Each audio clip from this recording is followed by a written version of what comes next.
When I first got into watch collecting, $350 was my hard cutoff and what I was willing to spend. And I've got 10 of my favorites right behind me.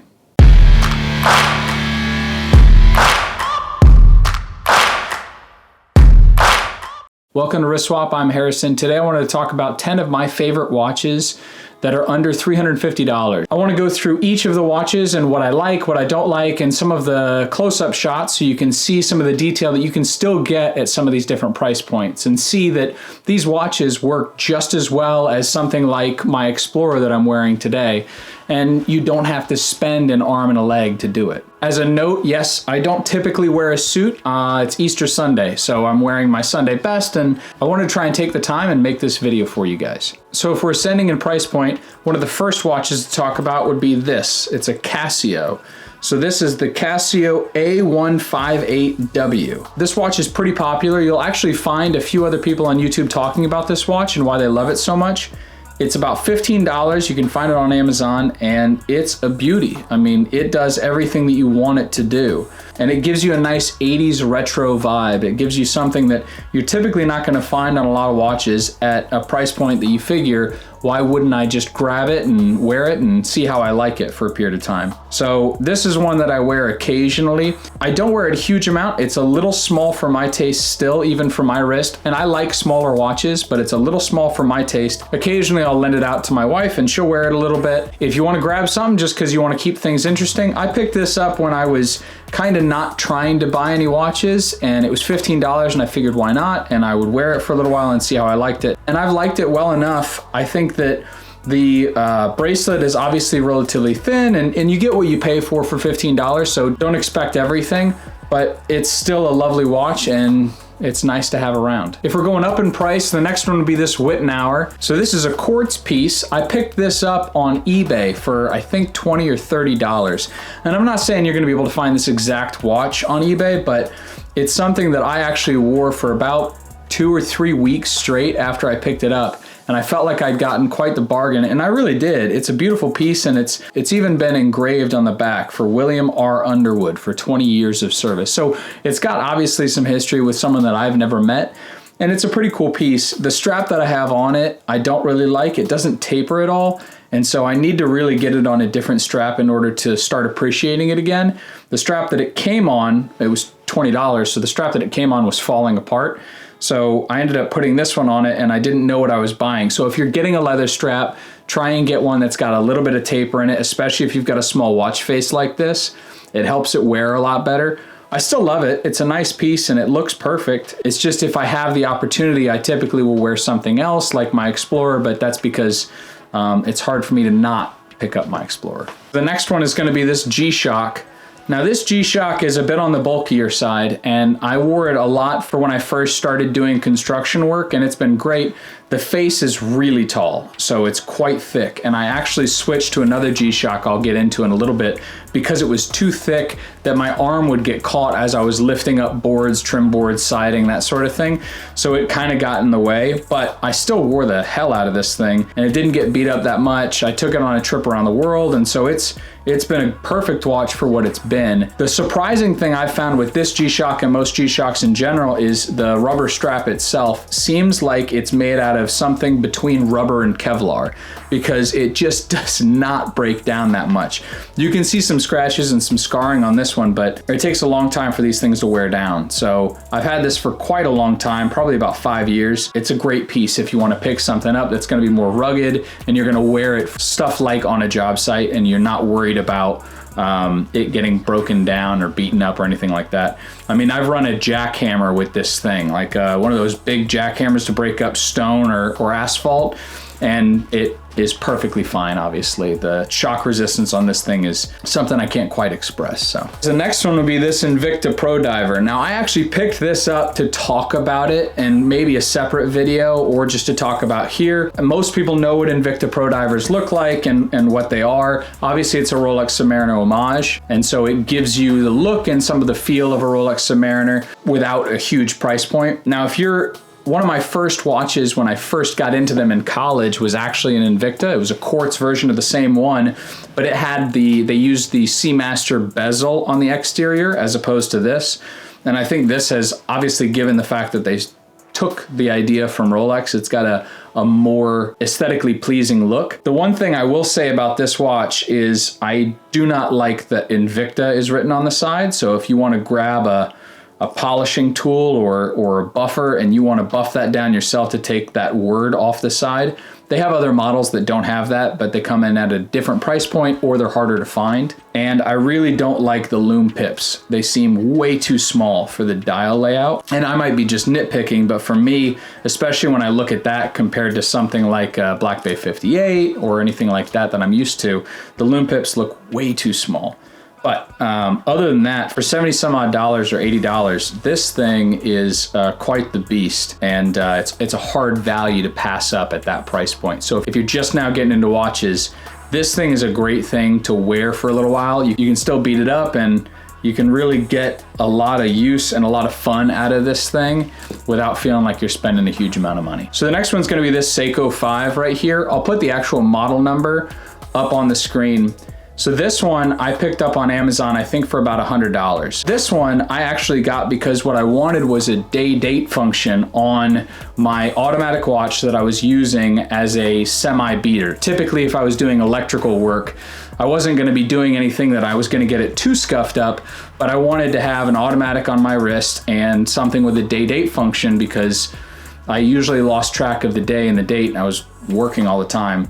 And so this was really great for that. Since then, my wife's been wearing it a lot. And what I really enjoy about this piece are those raised indices.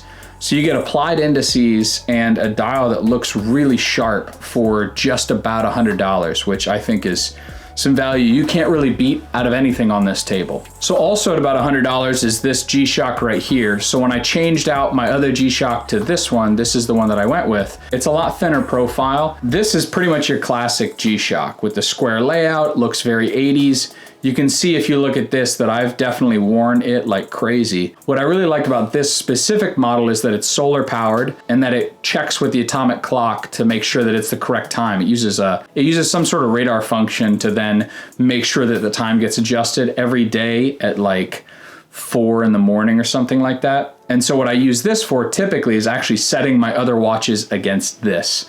And then I'll also run with this, and so I've used this for a lot of different things. I think it's important to have a G-Shock in your collection, and this is definitely my favorite one out there. So this next one's a Luminox. This is a navy seal. I have a soft spot for these Luminox watches because this is actually the same model that my father gave me when I was in high school. He gave me a Luminox navy seal, looked just like this one, and I wore it throughout most of high school. What happened one day is it fell out of my backpack. I don't know why I didn't have it on my wrist, but it fell out of my backpack while I was in the parking lot. And when I remembered and found that it wasn't there when I got home, I drove back and found it smashed on the parking lot because someone had run over it. And it pretty much broke my heart. So after that, I ended up buying another one to replace it. And I definitely love this watch. I don't wear it a whole lot because I don't really want to scuff it up too much. Because for me, this is mainly just a sentimental piece to look at and kind of remember my dad giving me my first Swiss watch. It's a quartz piece. It's got the tritium lume in it, so it's always luminescent. It doesn't need to be charged up. The whole case is polymer, so it's a plastic, so it's really light. And so typically when I'm wearing this, I forget that it's on, which I really like, and it's been a good companion and a good reminder of the past. So for the price, this is a pretty good one. Typically, you'll find these on eBay for around $250. I think retail, they're like $400 or something like that, but usually you can find them on eBay for a little less. So the SKX013 is one that I really love. This one's different than the SKX007, which I also had. This one's in 38 millimeters wide. It's got 20 millimeter lug width, which is what I really like about it, because I typically have 20 millimeter straps, and so for a lug width like this, I can use a lot of the straps that I have and put them on something like this. Whereas the 22 millimeter lug width you find with the 007 is something that I don't have a whole lot of. The other thing I didn't enjoy about the 007 was it was more top heavy. And so when I would wear it with NATO straps, it would want to bounce forward and back on my wrist. And that's true of most thicker, heavier dive watches. It's just not my cup of tea. It's not something that I really like about a watch. And so this one does a better job of hugging down on my wrist, and that's what I really like about it. The SKX is obviously a very classic look, and the crown at 4 is actually really nice for not rubbing against your wrist. But in general, the watch is just a classic look, and you can still find them out there. I know it's discontinued, but you can still find them, and they're still a great deal to add to a collection. The Hamilton Khaki Mechanical is probably the king in this price category, and that's probably because of its popularity and because of its versatility. So there are obviously other watches like the Tissot PRX that are really good value, and the Khaki King, but this one does a really good job of more of a military tool style watch. So if that's what you're after, this is really good for that. There's obviously no date function on there, but you still get a sapphire crystal. You get a nice bead blasted finish. And so that blasted finish is really nice to hide scratches. I've had this thing for a long time and you still can't see that many scratches on it, which is part of the reason why I got it. And I wanted something that was a mechanical that I would have to wind every day and set more like a classic hack watch. And so I really like it for that. And I think it's a perfect piece if what you're looking for is more of a military, classic, subtle tool watch look.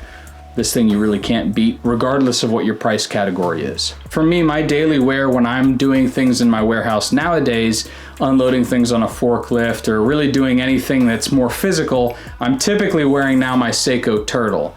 And this is the King Turtle, so it's got a ceramic bezel insert, sapphire crystal. It's got that longer magnifier over the day and date. Obviously day-date function, applied indices, and it's got that kind of grenade style texture to the dial.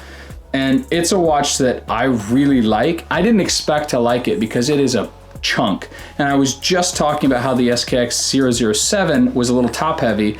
Maybe I should have tried the 007 on a rubber strap. But with this thing, with this rubber strap, for whatever reason, I can wear this big, heavy chunk of a watch. And it does a really good job of laying flat on my wrist. It's also relatively thin for how wide it is. For me, there's something about this look that I really enjoy. It just seems to be, when I put it on my wrist in the warehouse, I can walk around and it just feels like I'm wearing a big hunk of metal. And for whatever reason, that feels like it has a good amount of structure and a good amount of strength. I'm not sure that the movement can handle the abuse that I'm gonna put it through, but for now, it's been operating perfectly well, and it's really nice to look down on as I'm working. So those are kind of my top 10 under $350 roughly. Now the Hamilton Khaki Mechanical I know can be a little more than that or a little less depending on if you buy it retail or secondhand. I buy most of my watches secondhand. I can do in-depth reviews of each individual watch if that's what you want. Let me know in the comments below which one you want me to really focus in on. A few of them I think are on their way out, but if you want me to focus on talking about one specific watch, I kind of wanted to give an array for those that are really starting to get into this hobby. Let me know in the comments, what do you like? What do you use? What do you suggest in something under $350? If you like this sort of thing, talk about more affordable watches, let me know in the comments below. Obviously, please like the video, do me a favor and subscribe. It always helps to try and do stuff like this. I know once I get over a certain limit, it's gonna be easier for me to borrow watches from different ADs. So it just helps out the channel a little bit. So I'll see you guys on Friday. I'm gonna do a comparison between the Tudor Pelagos and the Black Bay 58. Till then, take care.